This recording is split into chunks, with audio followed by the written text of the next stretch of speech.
Hello everyone, welcome to step up academy. मैं मयंक पालवेल आप लोगों के लिए लेकर आया हूं क्लास 11 अकाउंटेंसी से chapter number 1 introduction to accounting.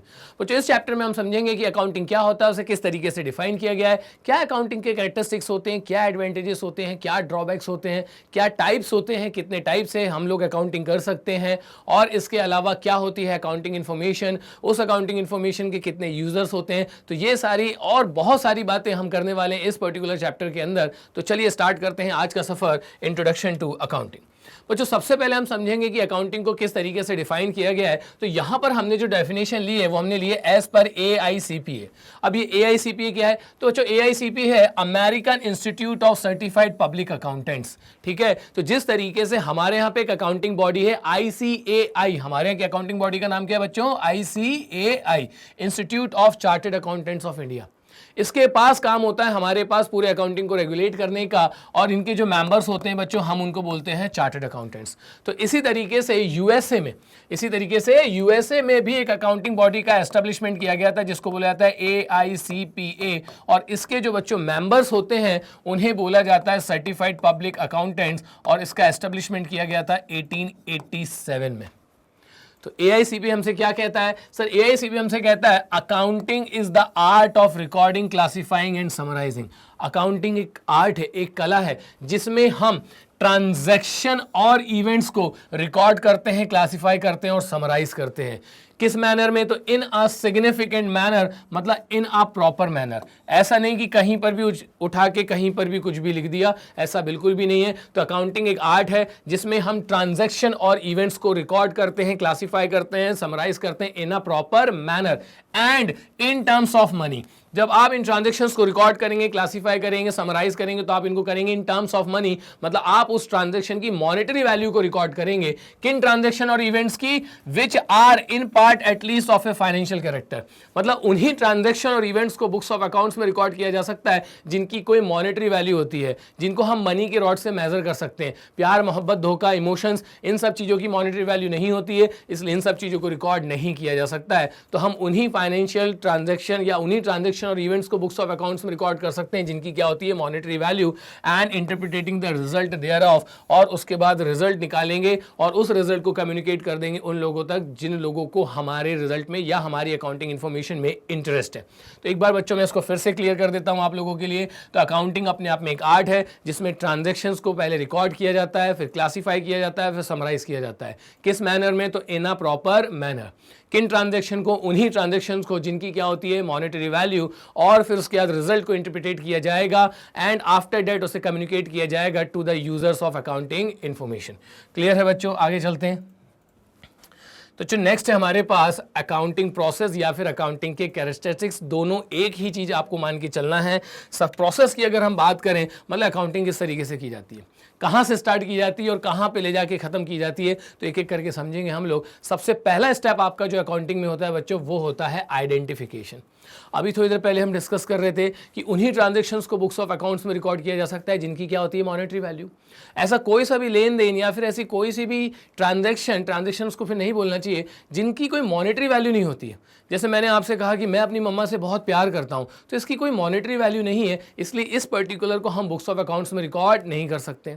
लेकिन बच्चों मैं आप लोगों से फीस चार्ज कर रहा हूं, ये इसकी मॉनेटरी वैल्यू होती है, तो इस ट्रांजैक्शन को बुक्स ऑफ अकाउंट में रिकॉर्ड किया जा सकता है। तो सबसे पहले आपको ट्रांजैक्शंस को आइडेंटिफाई करना होता है कि हम उसे रिकॉर्ड करेंगे कि नहीं करेंगे। उन्हीं ट्रांजैक्शंस को रिकॉर्ड किया जाएगा जिनकी क्या होती है? Monetary value. ऐसा कोई सा भी लेन देन जिसकी कोई मॉनेटरी वैल्यू नहीं है, आप उन्हें बुक्स ऑफ अकाउंट्स में रिकॉर्ड नहीं करेंगे। तो सबसे पहले आप आइडेंटिफाई करिए कि ट्रांजैक्शन रिकॉर्ड होगा कि नहीं होगा। अगर वो ट्रांजैक्शन रिकॉर्ड होगा, चूंकि उसकी क्या है? मॉनेटरी वैल्यू, तो अब आप उसको मेजर करिए। मेजर करने का मतलब है कि उसकी वैल्यू कितनी है, हम उसको मनी की रॉड से मेजर करेंगे। कोई एक ट्रांजैक्शन है, आपने गुड्स खरीदे से फॉर 50,000, तो ये जो 50,000 रुपीज उसकी वैल्यू ऐसी को ही बोला जाता है मेजरमेंट। तो स्टेप नंबर 1, ट्रांजैक्शंस को आइडेंटिफाई करिए कि रिकॉर्ड होगा कि नहीं होगा। अगर रिकॉर्ड होगा तो उसको मेजर करिए मनी की रॉड से कि उसकी वैल्यू कितनी है। बच्चों मेजरमेंट करने के बाद आपका जो अगला स्टेप होता है कि अब आप उसको बुक्स ऑफ अकाउंट्स में क्या करने वाले हैं? रिकॉर्ड करने वाले हैं। तो जब हम उनको रिकॉर्ड करेंगे तो जिस बुक में उसको रिकॉर्ड किया जाता है बच्चों, उसको बोला जाता है जर्नल। जर्नल अपने आप में एक तरीके की बुक है जहां पे हम इन्हीं ट्रांजैक्शंस को क्या करेंगे? रिकॉर्ड करेंगे। और इन ट्रांजैक्शंस को जब आप रिकॉर्ड करते हो तो बच्चों रिकॉर्ड बनाया जाता है इन अ क्रोनोलॉजिकल ऑर्डर। मतलब जैसे जैसे ट्रांजेक्शन्स की हैपनिंग होते चले जाती है हम उनको रिकॉर्ड करते चले जाएंगे। रिकॉर्ड करने के बाद आपका अगला स्टेप होता है क्लासिफिकेशन। जरा समझने की कोशिश करिएगा, आपने सारे ही ट्रांजैक्शंस को क्या कर लिया, एक ही बुक में इकट्ठा कर लिया है, लेकिन मुझे सारे ट्रांजैक्शन से मतलब नहीं है, मुझे किसी पर्टिकुलर हेड की इंफॉर्मेशन चाहिए। मुझे मतलब नहीं कि हमने कितने के गुड्स खरीदे, कितने के गुड्स बेचे, मुझे मतलब है कि हमने ये बताओ कि साल भर में सैलरी कितनी दी है। तो मुझे बाकी ट्रांजैक्शन से फिलहाल मतलब नहीं है, मुझे सिर्फ और सिर्फ मतलब किससे, सैलरी से। तो हम इन ट्रांजैक्शंस को क्या करते हैं, एक जगह इकट्ठा करते चले जाते हैं। तो आप एक जैसे नेचर वाले ट्रांजैक्शन को एक छत के नीचे इकट्ठा कर लोगे, एक अकाउंट प्रिपेयर करोगे जहां पे उससे रिलेटेड सारे के सारे ट्रांजैक्शंस को एक ही बार में रिकॉर्ड कर लिया जाएगा। उसे बोला जाता है क्लासिफिकेशन, जिसे आप लोग कहते हैं कि लेजर प्रिपेयर कर लो। तो लेजर बेसिकली क्या है, लेजर के अंदर बच्चों, लेजर अपने आप में एक पोर्टफोलियो है, उसके अंदर अलग अलग तरीके के अकाउंट्स होते हैं और हर एक अकाउंट अपने आप में एक छत है जहां पे उससे रिलेटेड ट्रांजैक्शन को उस छत के नीचे क्या कर दिया जाता है, इकट्ठा कर दिया जाता है। तो ट्रांजैक्शंस को क्लासीफाई करने के बाद आप आगे बढ़ेंगे और अब आ जाएंगे आप उनके समराइजिंग पे। बच्चों समराइजिंग का मतलब है कि अब हम अपनी अकाउंटिंग इन्फॉर्मेशन को रिकॉर्ड करने के बाद, क्लासीफाई करने के बाद उस फॉर्म में लेके आ जाएंगे जिस फॉर्म में हमें उस पर्टिकुलर की जरूरत है। ठीक है, तो समराइज करने के बाद मतलब एक तरीके से आप अपनी अकाउंटिंग इन्फॉर्मेशन को शॉर्ट कर लेंगे, समराइज कर लेंगे और उसके बाद अब हम इसका करेंगे एनालिसिस। मतलब हम यहाँ पे पहले अपनी समराइज्ड जो रिकॉर्ड है, अब उनसे आप लोग पता लगाने की कोशिश करेंगे कि क्या हमारा फाइनेंशियल परफॉर्मेंस रहा इस साल का। तो to know the profit and loss of the business आप प्रिपेयर करते हैं बच्चों trading and profit and loss account, and to know the financial position of the business आप प्रिपेयर करेंगे यहाँ पर बैलेंस शीट और उसका करेंगे एनालिसिस कि हमारा बिजनेस सही डायरेक्शन में जा रहा है कि नहीं। और एनालिसिस करने के बाद आपने जो कुछ भी अपने फाइनेंशियल इंफॉर्मेशन इकट्ठी करी है आप उसे कम्युनिकेट कर देंगे उन लोगों तक जिन लोगों को आपकी अकाउंटिंग इंफॉर्मेशन में इंटरेस्ट है। तो आप बच्चों स्टार्ट कहां से करेंगे, सर हम स्टार्ट करेंगे आइडेंटिफिकेशन से और बच्चों उसको खत्म कहां करेंगे, कम्युनिकेशन पे। तो ये रही आपकी अकाउंटिंग प्रोसेस। नेक्स्ट चलते हैं। इसके बाद बच्चों हमारे पास है नेचर ऑफ अकाउंटिंग। अकाउंटिंग अपने आप में नेचर क्या होता है, मतलब हम इसके नेचर के बारे में डिस्कशन करने वाले हैं। Accounting is both science and art. तो ये साइंस भी है और साथ साथ ये आर्ट भी है। मैं आपको बताऊंगा कि ये साइंस क्यों है और ये आर्ट क्यों है। ये साइंस इसलिए है, ये समझने के लिए पहले हमें समझना पड़ेगा कि साइंस क्या होता है। तो जो it is a science because it is based on certain principle. Science basically वो होता है जिसके अपने आप में कुछ प्रिंसिपल्स होते हैं और ये अपने आप में एक ऑर्गेनाइज बॉडी ऑफ नॉलेज होता है। तो अगर हम अकाउंटेंसी को कंपेयर करेंगे साइंस से, तो अकाउंटेंसी के भी खुद के अपने आप में प्रिंसिपल है, इसकी खुद की भी अपनी एक ऑर्गेनाइज बॉडी ऑफ नॉलेज है, इसलिए हमारे लिए अकाउंटेंसी जो है वो है साइंस। आगे चलते हैं। It is an art. अभी हम आपको बताएंगे कि आर्ट क्यों है। तो it is an art because it involves judgement and identification of which transaction are to be recorded and not to be recorded. तो ये आर्ट इसलिए क्योंकि बच्चों इसके अंदर जजमेंट करना होता है, इसके अंदर आपको डिसाइड करना होता है कि किन ट्रांजैक्शंस को रिकॉर्ड करना है और किन ट्रांजैक्शन को रिकॉर्ड नहीं करना है। मैं आपको बताऊं बच्चों, इसे शायद आर्ट इसलिए भी बोलना चाहिए। आर्ट का मतलब क्या होता है, कला। आप जितना उसकी प्रैक्टिस करेंगे उतनी वो कला क्या होती जाती है, निखरते जाती है। इसी तरीके से आप जितना ज़्यादा अकाउंटेंसी की प्रैक्टिस करेंगे उतना ज़्यादा एक्सपर्टाइजेशन आते चले जाता है। आप इसीलिए कहते हैं कि अकाउंट्स को कभी भी अगर अच्छे से सीखना है तो उसकी जितनी ज़्यादा से ज़्यादा प्रैक्टिस की जा सकती है, जितने ज़्यादा से ज़्यादा न्यूमेरिकल्स आप उसके सॉल्व कर सकते हैं, करिए। नेक्स्ट है हमारे पास ब्रांचेस ऑफ अकाउंटिंग। तो ब्रांचेस ऑफ अकाउंटिंग में बच्चों मतलब आप इसको टाइप्स ऑफ अकाउंटिंग भी बोल सकते हैं फिलहाल यहाँ पे, कि कितने तरीके से की जाती है, कितने अलग अलग तरीकों के लिए की जाती है। तो पहला है उसके अंदर बच्चों फाइनेंशियल अकाउंटिंग। तो फाइनेंशियल अकाउंटिंग क्यों की जाती है? फाइनेंशियल अकाउंटिंग की जाती है बच्चों to know the profit and loss of the business and to know the financial position of the business. हमारा बिजनेस ने क्या साल भर में कमाया है, क्या खोया है, क्या हमारे एसेट्स हैं, क्या हमारी लाइबिलिटीज़ हैं, ये सब पता लगाने के लिए आपको करनी होती है फाइनेंशियल अकाउंटिंग। बच्चों अगला आपके पास होता है कॉस्ट अकाउंटिंग। अगला आपके पास होता है कॉस्ट अकाउंटिंग। तो यहाँ आप लोग मुझे बताइए कि अगर हम अपनी प्रॉफिटेबिलिटी को क्या करना चाहते हैं, इंक्रीज करना चाहते हैं। अगर हम अपनी प्रॉफिटेबिलिटी को इंक्रीज करना चाहते हैं तो आपके पास दो ऑप्शन है। या तो आप अपनी जो सेलिंग प्राइस है उसको क्या कर दीजिए, इंक्रीज कर दीजिए, या फिर जो आपकी गुड्स को बनाने की कॉस्ट है आप उसको डिक्रीज कर लीजिए। बताइए इन दोनों में से आप लोग कौन सा ऑप्शन लेना चाहेंगे? सर हम लोग सेलिंग प्राइस इंक्रीज कर देते हैं। अरे नहीं, बिल्कुल भी नहीं। आप लोग लॉ ऑफ डिमांड भी तो पढ़ते हो। लॉ ऑफ डिमांड हमसे क्या कहता है, जैसे जैसे गुड्स महंगे होते चले जाते हैं उनकी डिमांड क्या होते चले जाती है, कम होते चले जाती है। तो अगर आपने अपनी गुड्स की सेलिंग प्राइस इंक्रीज कर दी तो उससे डिमांड कम होने के चांसेस है। तो फिर प्रॉफिटेबिलिटी बढ़ाने के लिए मेरे पास अगला ऑप्शन क्या है कि मैं अपनी कॉस्ट को क्या कर लेता हूँ, कम कर लेता हूँ। तो कॉस्ट को तो तब कम करोगे ना जब आपको पता होगी कि उस पर्टिकुलर गुड की कॉस्ट कितनी आती है।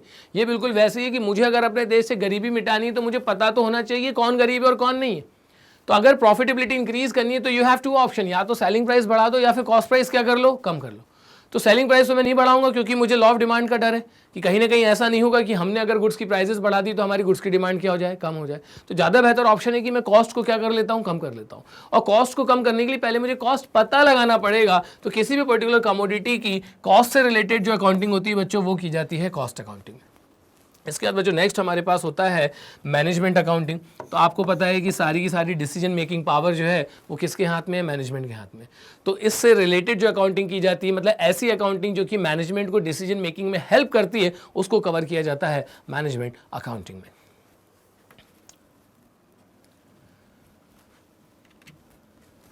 एडवांटेजेस पे आते हैं। जिस सब्जेक्ट हम पढ़ने जा रहे हैं जरा उसकी तारीफ़ें कर लेते हैं, समझ लेते हैं हमारे कहाँ कहाँ काम आने वाला है। तो सबसे पहला एडवांटेज होता है बेटा इसका financial information about the business. हमारे एसेट्स की जितनी भी फाइनेंशियल इन्फॉर्मेशन है वो सारी की सारी आपको कहाँ से मिलती है, अकाउंटिंग से। मैं बताऊँ बेटा आपको, जिस तरीके से मैं आपसे कम्युनिकेट करने के लिए एक लैंग्वेज यूज़ कर रहा हूँ, कभी हिंदी कभी इंग्लिश या फिर कभी इंग्लिश, उसी तरीके से अगर आपको किसी भी बिजनेस से कम्युनिकेट करना है ना तो उसकी लैंग्वेज होती है अकाउंटिंग।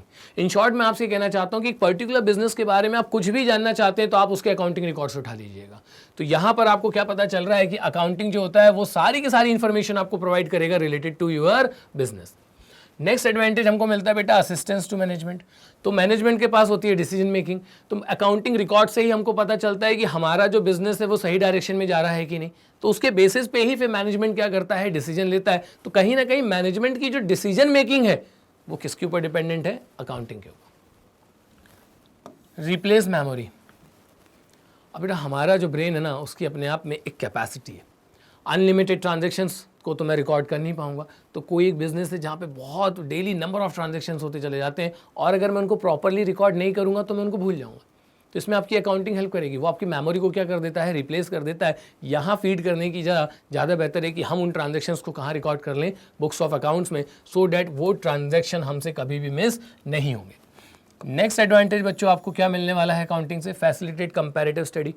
आपने पिछले साल के भी अकाउंट्स बनाए होंगे, आपने इस साल के भी अकाउंट्स बनाए, आप उनको आपस में क्या कर सकते हैं, कंपेयर कर सकते हैं, जिससे आपको पता चल जाएगा कि आप सही डायरेक्शन में जा रहे हैं कि नहीं। बच्चों आपका भी तो रिजल्ट तैयार होता है हर साल।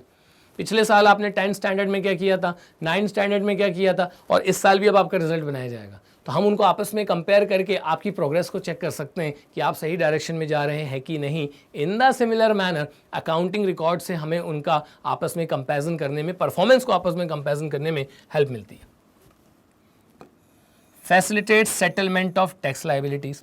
अब टैक्स तो भैया देना ही पड़ेगा, नहीं तो देश कैसे चलेगा। ठीक है, टैक्स नहीं दोगे तो देश कैसे चलेगा। और टैक्स का कोई भी डायरेक्ट एडवांटेज बच्चों आपको कभी नहीं मिलता है।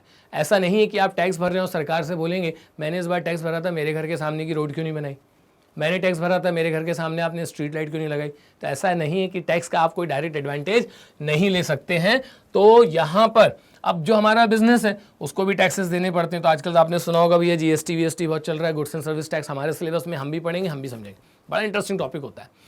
तो जो टैक्स की लायबिलिटीज हमारे ऊपर आती हैं, कितना देना है या नहीं देना है, या कितना हमको उनसे वापस लेना है, ये सब आपके अकाउंटिंग रिकॉर्ड से ही डिसाइड किया जाएगा कि आपके ऊपर टैक्स की लायबिलिटी कितनी बन रही है।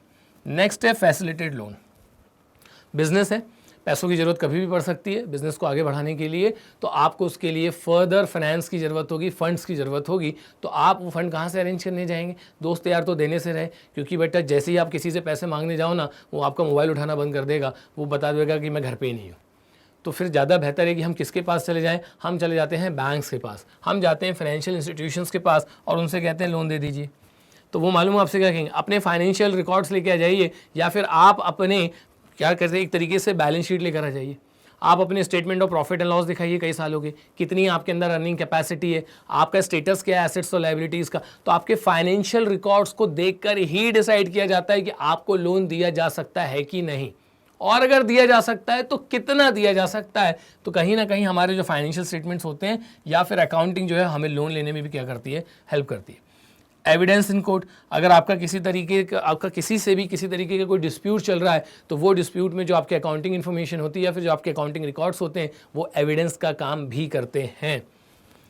Facilitate sale of business. मुझे अपने बिजनेस को बेचना है, तो अगर मुझे अपने बिजनेस को बेचना है तो भाई मेरे बिजनेस की वैल्यू कितनी है, ये मुझे कहां से पता चलेगा? अपने अकाउंटिंग रिकॉर्ड से। आप किसी अगली बिजनेस को परचेस करने जा रहे हैं, तो जब आप उस बिजनेस को परचेस करने जा रहे हैं तो उस बिजनेस की वैल्यू कितनी है कहां से पता चलेगा? उस बिजनेस के अकाउंटिंग रिकॉर्ड से। और हेल्प्स इन डिसीजन मेकिंग, तो हमारा जो परफॉर्मेंस है वो कहाँ दिख जाता है? हमें अकाउंटिंग इन्फॉर्मेशन से पता चल जाता है। तो उसी के बेसिस पे हम डिसीजन लेते हैं कि हमें क्या चेंजेस लेकर आना चाहिए सो डैट हम अपने परफॉर्मेंस को और इम्प्रूव कर सकें।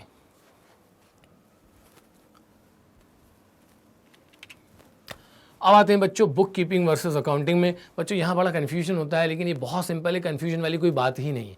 बेसिकली देखा जाए तो ये सब अकाउंटेंसी के ही पार्ट है, ठीक है। तो सबसे पहले आती है बुक कीपिंग, उसका बड़ा भाई होता है कौन? अकाउंटिंग, और इन दोनों के फादर होते हैं कौन? अकाउंटेंसी, ठीक है। तो मेरी बात बहुत अच्छे से सुन लीजिएगा, नहीं तो रिवाइंड करके फिर से सुन लो। बुक कीपिंग वर्सेस अकाउंटिंग क्या है? बुक कीपिंग क्या है? अकाउंटिंग। तो मैंने आपसे क्या बोला? बुक कीपिंग, उसका बड़ा भाई अकाउंटिंग, और इन दोनों के फादर कौन है? अकाउंटेंसी। तो बेटा हम इसमें डिफरेंस करने की कोशिश करेंगे, लेकिन पहले समझ लेते हैं कि बुक कीपिंग और अकाउंटिंग का मतलब क्या है, ठीक है। तो बुक कीपिंग पे ध्यान दीजिएगा। बुक कीपिंग में आपसे बोला जा रहा है कि book keeping is concerned with the identifying financial transaction, measuring them in money terms, recording them in the books of accounts and classify them, ठीक है। बहुत आराम से, बिल्कुल एक एक करके, जैसे किटकैट खाते ना, कट ब्रेक। तो book keeping is concern with identifying financial transactions, मतलब हम सबसे पहले ट्रांजैक्शंस को आइडेंटिफाई करेंगे। अरे अभी तो डिस्कस किया था कि उन्हीं ट्रांजैक्शंस को बुक्स ऑफ अकाउंट में रिकॉर्ड किया जा सकता है जिनकी क्या होनी चाहिए? मॉनेटरी वैल्यू, ठीक है। तो आप आइडेंटिफाई करिए कि ट्रांजैक्शन रिकॉर्ड होगा कि नहीं होगा। अगर होगा तो उसको मेजर करिए इन टर्म्स ऑफ मनी कि उस ट्रांजैक्शन की वैल्यू कितनी है, एंड देन आफ्टर आप उसको रिकॉर्ड करिए इन बुक्स ऑफ अकाउंट। जनरली हम लोग जर्नल प्रेफर करते हैं, या फिर उसके अलावा आपके पास एक ऑल्टरनेटिव मेथड भी होती है, आगे जाके समझेंगे। और फिर आप उसको क्लासीफाई करिए, जिसको आप लोग क्या बोलते हैं? लेजर। तो आइडेंटिफिकेशन से लेकर जो आपके क्लासिफिकेशन तक का प्रोसेस है वो कवर किया जाता है बुक कीपिंग में। इसके बाद बच्चों हम आते हैं अकाउंटिंग। तो यहाँ से अब एक कदम हम आगे बढ़ेंगे, तो वहीं से क्या स्टार्ट हो जाता है? अकाउंटिंग। मतलब आप ये समझ लीजिए कि ये मध्य प्रदेश की बॉर्डर है, तो यहाँ से फिर मैं जैसे ही आगे निकलूंगा तो मैं उत्तर प्रदेश में एंट्री करने जा रहा हूँ, ठीक है। और अकाउंटेंसी क्या है? India as a whole. Accounting is concerned with summarising the recorded transactions, तो जिन ट्रांजेक्शंस को आपने यहाँ पे क्लासीफाई करके छोड़ दिया था, अब हम उन्हें समराइज करते हैं। समराइज करने का मतलब होता है कि हम उन्हें उस फॉर्म में लेकर आते हैं जिस फॉर्म में वो हमारे लिए जरूरी हो जाते हैं। Interpreting them and communicating the result, financial statements बना के अब हम उनके रिजल्ट को इंटरप्रिटेट करेंगे और अपने रिजल्ट को कम्युनिकेट करेंगे उन लोगों तक जिन लोगों को हमारे रिजल्ट में इंटरेस्ट है। बच्चों नेक्स्ट है हमारा टॉपिक स्टेज। स्टेज की अगर बात करें तो यह है प्राइमरी स्टेज, क्योंकि आपको अकाउंटिंग करने से पहले बुक कीपिंग के रिकॉर्ड्स तैयार करने होते हैं। It begins where book keeping ends, जहां आपकी बुक कीपिंग खत्म होती है वहीं से आपका अकाउंटेंसी स्टार्ट होता है, ठीक है, सॉरी अकाउंटिंग स्टार्ट होता है। क्लियर है बच्चों? आगे चलिए। नेक्स्ट डिफरेंस में हम देखेंगे ऑब्जेक्टिव क्यों किया जाता है। The objective of book keeping is to maintain systematic record of financial transaction. Book keeping का मेन ऑब्जेक्टिव सिर्फ और सिर्फ फाइनेंशियल ट्रांजैक्शन को सिस्टमैटिक तरीके से रिकॉर्ड करना है, मतलब रिकॉर्ड बना के छोड़ दीजिए, बुक कीपिंग कंप्लीट हो चुकी है। But on the other hand अगर हम अकाउंटिंग की बात करें, the objective of accounting is to ascertain net result of operation. जो अकाउंटिंग का मेन ऑब्जेक्टिव बच्चों, उसमें आपको यह पता लगाना है कि साल भर में हमने जितने भी ट्रांजैक्शंस किए हैं अब उसका रिजल्ट क्या है। मतलब आपने साल भर में जो भी ट्रांजैक्शन किए उससे आपको प्रॉफिट हुआ है कि लॉस हुआ है। आपने साल भर में जो भी ट्रांजैक्शन किए हैं उससे आपकी फाइनेंशियल पोजीशन में क्या चेंजेस आ रहे हैं, एसेट्स का स्टेटस क्या है, लायबिलिटीज का स्टेटस क्या है। और उसके बाद अपने फाइनेंशियल रिजल्ट्स को कम्युनिकेट कर लीजिए उन लोगों तक जिन लोगों को आपकी फाइनेंशियल इंफॉर्मेशन में इंटरेस्ट है। आगे चलते हैं नेचर ऑफ जॉब। तो बच्चों ये अपने आप में क्लैरिकल जॉब है, ठीक है, और ऑन द अदर हैंड ये अपने आप में एनालिटिकल जॉब है। अकाउंटिंग करने के लिए हमें स्पेशल स्किल्स की रिक्वायरमेंट होती है। On the other hand book keeping के लिए हमें स्पेशल स्किल्स की जरूरत नहीं है। नेक्स्ट डिफरेंस देखते हैं बच्चों क्या है। इसके बाद परफॉर्मेंस की अगर बात करें तो आप बुक कीपिंग को जूनियर स्टाफ से करवा लीजिएगा, लेकिन अकाउंटिंग करने के लिए आपको सीनियर स्टाफ की जरूरत पड़ेगी। नेक्स्ट है बच्चों रिलेशनशिप की अगर हम लोग बात करें तो book keeping is the basis for accounting. मतलब अकाउंटिंग करने के लिए पहले क्या करना पड़ता है आपको? Book keeping. और accounting begins where book keeping end, accounting वहां से स्टार्ट होता है जहां बुक कीपिंग खत्म होता है। नेक्स्ट है हमारे पास स्पेशल स्किल्स। तो ये बात मैंने अभी डिस्कस कर ली थी, क्योंकि बुक कीपिंग जो है वो कि अपने आप में क्लैरिकल इन नेचर है, ठीक है।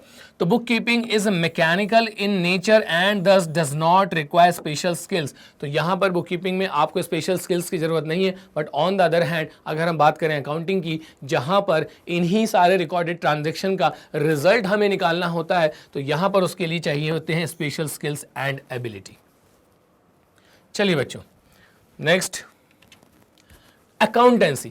तो मैंने थोड़ी देर पहले आपको बताया था, एक कंपैरिजन करके देखते हैं। क्लियर? बुक कीपिंग, अकाउंटिंग और अकाउंटेंसी में। तो सबसे पहले आते हैं बुक कीपिंग। तो बुक कीपिंग का मतलब है सिर्फ और सिर्फ ट्रांजैक्शन को सिस्टमैटिक तरीके से रिकॉर्ड कर लेना।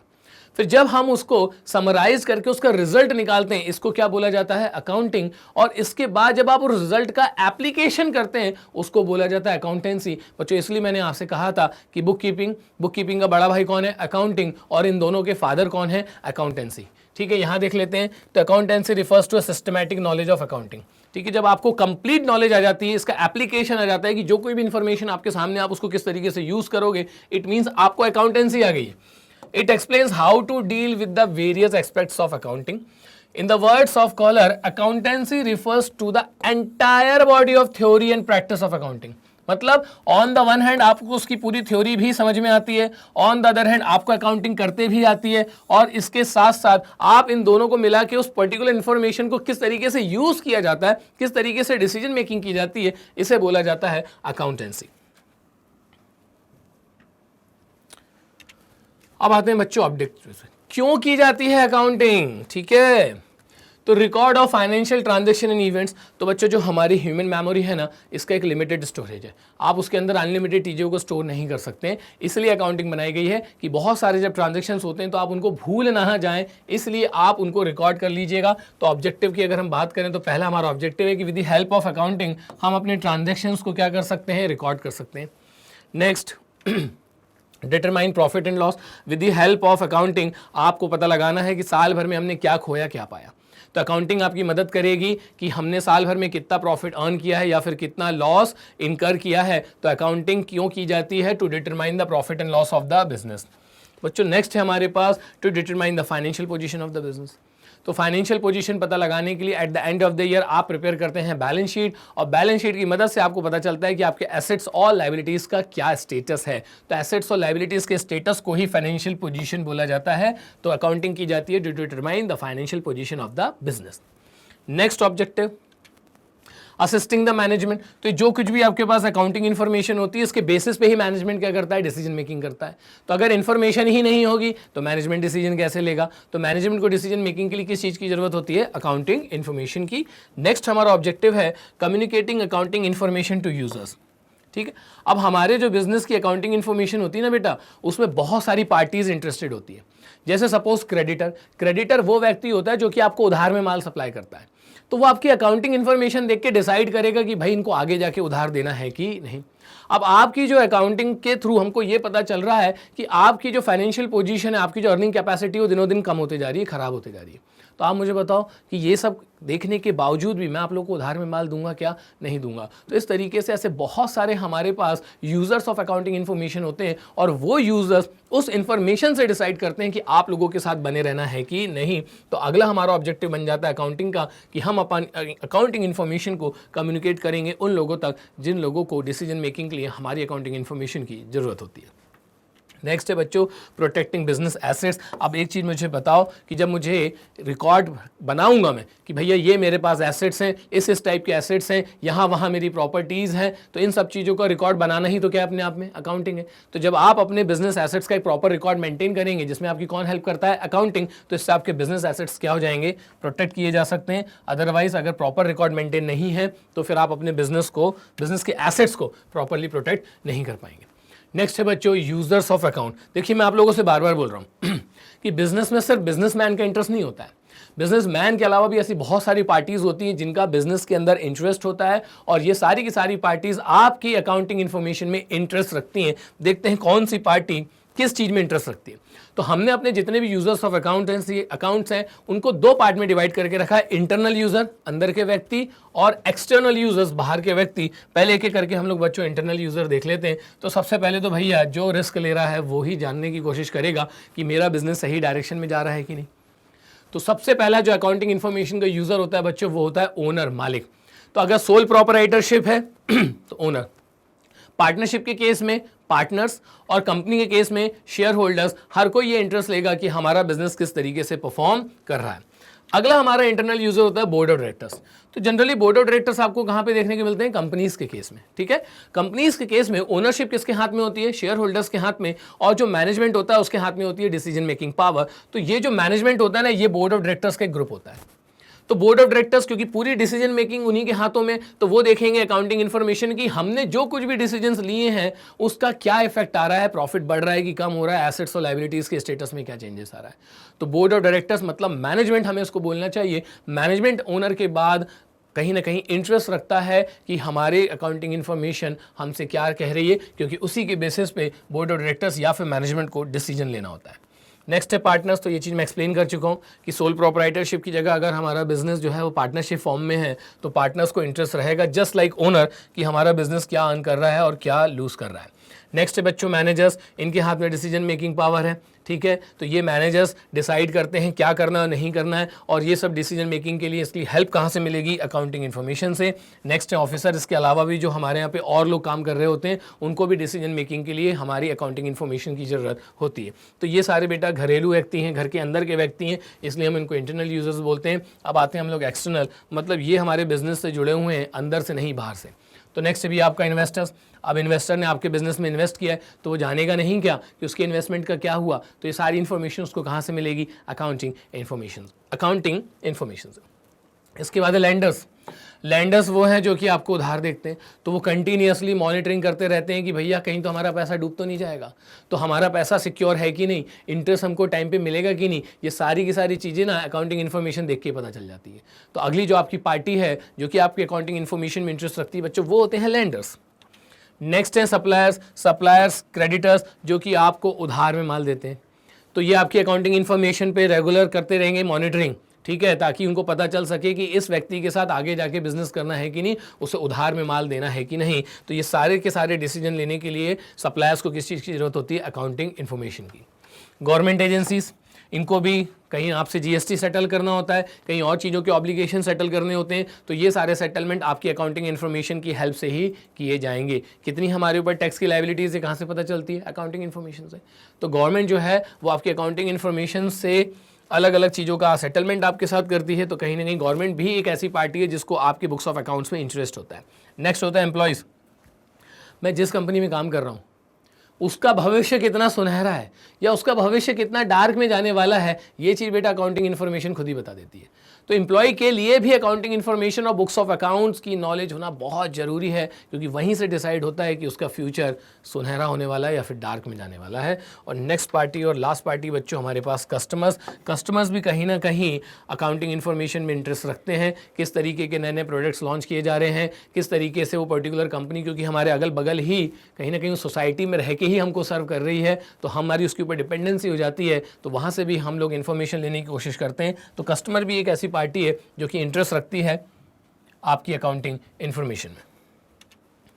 अब आते हैं बच्चों लिमिटेशन। तो हर सिक्के के बेटा दो पहलू होते हैं।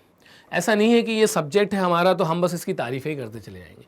हर किसी में कोई ना कोई प्रॉब्लम तो होती है। मुझ में भी कुछ कमियां, आपके अंदर भी कुछ कमियां हो सकती हैं। तो इसी तरीके से अकाउंटिंग के अंदर क्या क्या कमियां होती हैं देख लेते हैं। सबसे पहला होता है accounting is not fully exact.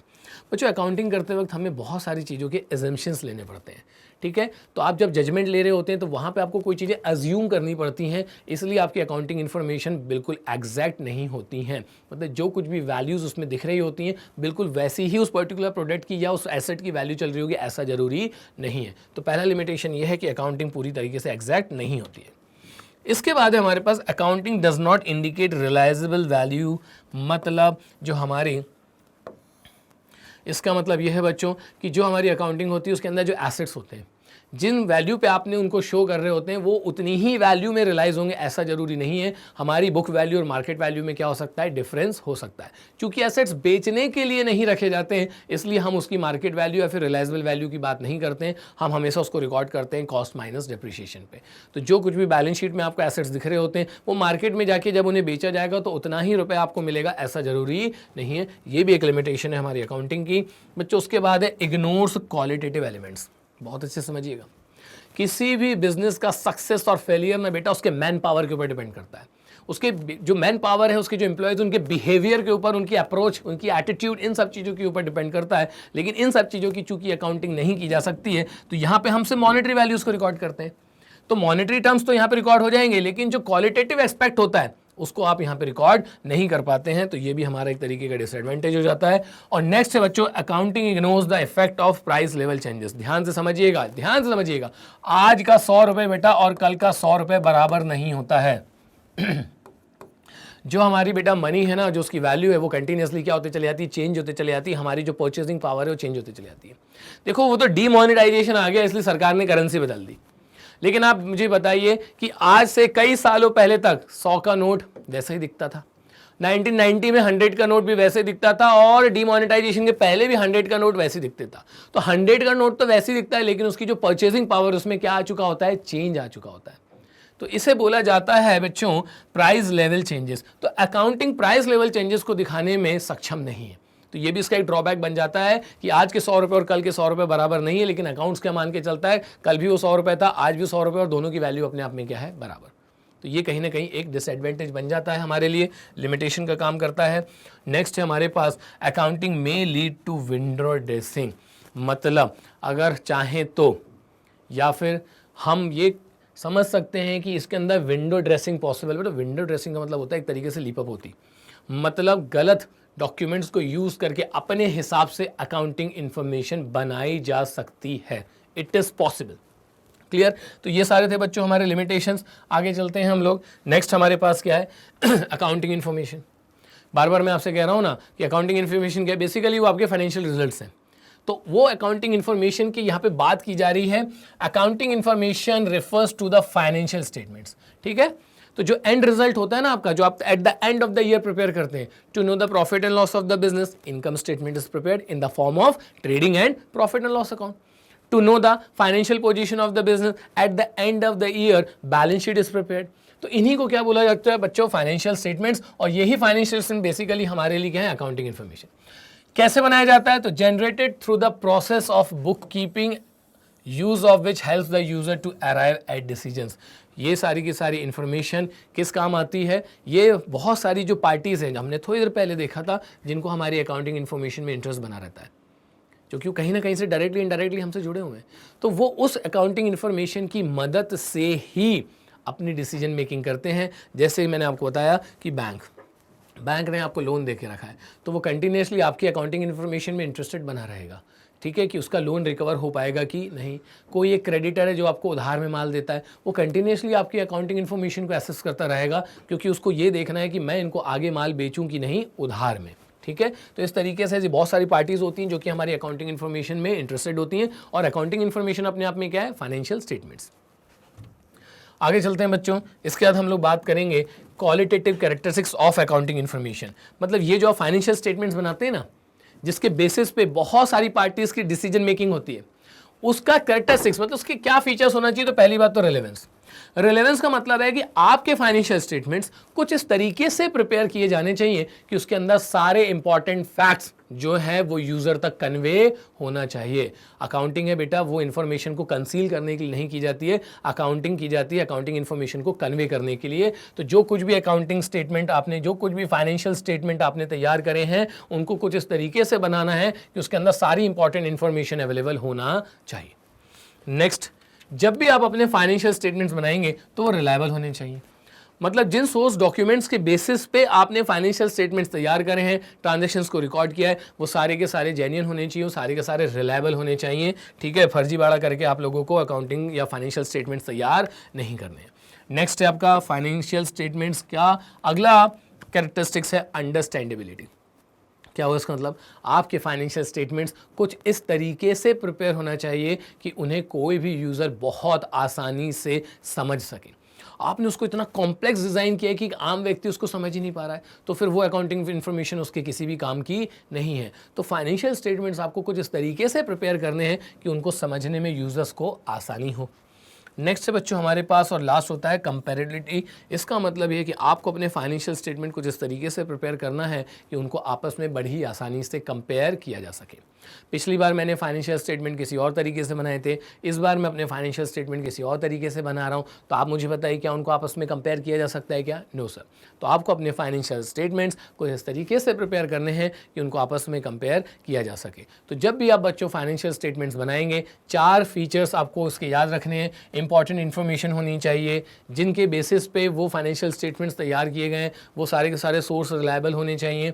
कुछ इस तरीके से आपको बनाना है कि उनको समझने में आसानी होनी चाहिए और आपके फाइनेंशियल स्टेटमेंट्स कुछ इस तरीके के होना चाहिए कि उनको आपस में कंपेयर आसानी से किया जा सके। अब आते हैं बच्चों हम लोग सिस्टम पे। तो सबसे पहले है हमारे पास डबल एंट्री और सिंगल एंट्री। बच्चों ये जो टॉपिक है ना, इसके न्यूमेरिकल्स पहले हमारे सिलेबस में होते थे, लेकिन इस साल से इसके जो न्यूमेरिकल्स हैं वो हटा दिए गए। लेकिन चूंकि ये सिस्टम कहीं ना कहीं अपने आप में एग्जिस्टेंस रखता है, इसलिए एक बार हम लोग कंपेयर कर लेते हैं what is the difference between double entry system of book keeping and single entry. तो जो पहले हम लोग ले रहे हैं यहाँ पे सिंगल एंट्री, ठीक है। It is a system in which all transactions are not recorded on double entry system basis. जो डबल एंट्री होता है ना बेटा, इसमें किसी भी ट्रांजेक्शन के 2 इफेक्ट रिकॉर्ड किए जाते हैं, इसलिए इसको डबल एंट्री बोला जाता है। But on the other hand अगर मैं बात कर रहा हूँ सिंगल एंट्री की, तो ऑब्वियस सी बात है कि यहाँ पे ट्रांजेक्शन का कोई एक सिंगल एस्पेक्ट ही रिकॉर्ड किया जाएगा। देखो एग्जांपल समझाने की कोशिश करता हूँ। भाई मेरे पास कैश आ रहा है, मेरे पास कैश जा रहा है, तो कैश आ रहा है, ये पहला इफेक्ट आ गया। किस कारण से कैश आया, ये दूसरा इफेक्ट हो गया। इसका ऑपोजिट कर लो, मेरे पास से कैश जा रहा है, तो कैश जा रहा है, एक इफेक्ट हो गया। किस कारण से जा रहा है, ये उसका दूसरा इफेक्ट हो गया। तो हम दोनों जो इफेक्ट होते हैं ना, ये डबल एंट्री में दिखाते हैं। लेकिन जो सिंगल एंट्री सिस्टम होता है बेटा, इसमें सिर्फ एक ही इफेक्ट दिखाया जाएगा। कैश आ रहा है ये तो रिकॉर्ड कर लेंगे, किस रीजन से आ रहा है ये रिकॉर्ड नहीं करेंगे। तो ट्रांजैक्शन का जब एक ही इफेक्ट रिकॉर्ड किया जाता है तो उसे बोला जाता है सिंगल एंट्री सिस्टम, और ट्रांजैक्शन के जब दोनों इफेक्ट रिकॉर्ड किए जाते हैं तो उसे बोला जाता है डबल एंट्री सिस्टम। हम बस इसको थ्योरेटिकल पॉइंट ऑफ व्यू समझने की कोशिश कर रहे हैं, क्योंकि इसके न्यूमेरिकल्स इस साल हमारे सिलेबस में नहीं है। In some transaction both aspects are recorded, while in others only one aspect is recorded. तो सिंगल एंट्री में कुछ ऐसे ट्रांजैक्शंस होते हैं जिनके दोनों एस्पेक्ट रिकॉर्ड कर लेते हैं, और कुछ ऐसे होते हैं जिसमें उसका सिंगल एस्पेक्ट ही रिकॉर्ड किया जाता है। इसलिए तो इसको इनकम्प्लीट रिकॉर्ड्स भी बोला जाता है, कि आप कुछ में डबल इफेक्ट दिखा रहे हैं, कुछ में सिंगल इफेक्ट दिखा रहे हैं, तो आपके जो रिकॉर्ड्स हैं वो प्रॉपर्ली मेंटेन नहीं है, वो इनकम्प्लीट है। और चूंकि वो इनकम्प्लीट है बच्चों, इसलिए हम उसको कहते हैं it is unsystematic and incomplete. ठीक, आगे अब नेक्स्ट है हमारे पास बच्चों डबल एंट्री। तो ये बिल्कुल आपका कंप्लीट है, और आप जो अकाउंटिंग करते हैं बेटा वो आप मैक्सिमम डबल एंट्री सिस्टम से ही करते हैं। It is system of accounting under which both debit and credit aspects of a transaction is recorded. तो हर ट्रांजैक्शन के 2 इफेक्ट होते हैं, एक को हम रिकॉर्ड करते हैं डेबिट साइड में, एक को हम रिकॉर्ड करते हैं क्रेडिट साइड में। आने वाले चैप्टर्स में मैं आपको बहुत डिटेल में समझाऊंगा बच्चों कि ये डेबिट और क्रेडिट एक्जैक्टली क्या है। लेकिन फिलहाल के लिए double entry system of book keeping एक ऐसा सिस्टम है जहाँ पे ट्रांजैक्शन के दोनों इफेक्ट को रिकॉर्ड किया जाता है। It is a scientific system leading to compute and systematic record. ये अपने आप में एक साइंटिफिक सिस्टम है, तो यहाँ पे ट्रांजैक्शन को रिकॉर्ड करने में हमें आसानी हो जाती है। On the other hand it is acceptable under law. कानून भी आपसे कहता है कि अगर आपको बुक्स ऑफ अकाउंट्स रिकॉर्ड करने हैं तो कैसे बनाने होंगे, बुक्स ऑफ अकाउंट्स अगर आपको तैयार करने हैं तो कैसे तैयार करेंगे आप, डबल एंट्री सिस्टम से। ठीक, कानून भी कह रहा है तो कानून की बात तो माननी पड़ेगी। फीचर्स की अगर हम बात करें तो डबल एंट्री सिस्टम के it records 2 fold aspects. Her transaction के 2 इफेक्ट होते हैं, ये दोनों इफेक्ट को रिकॉर्ड कर लेता है।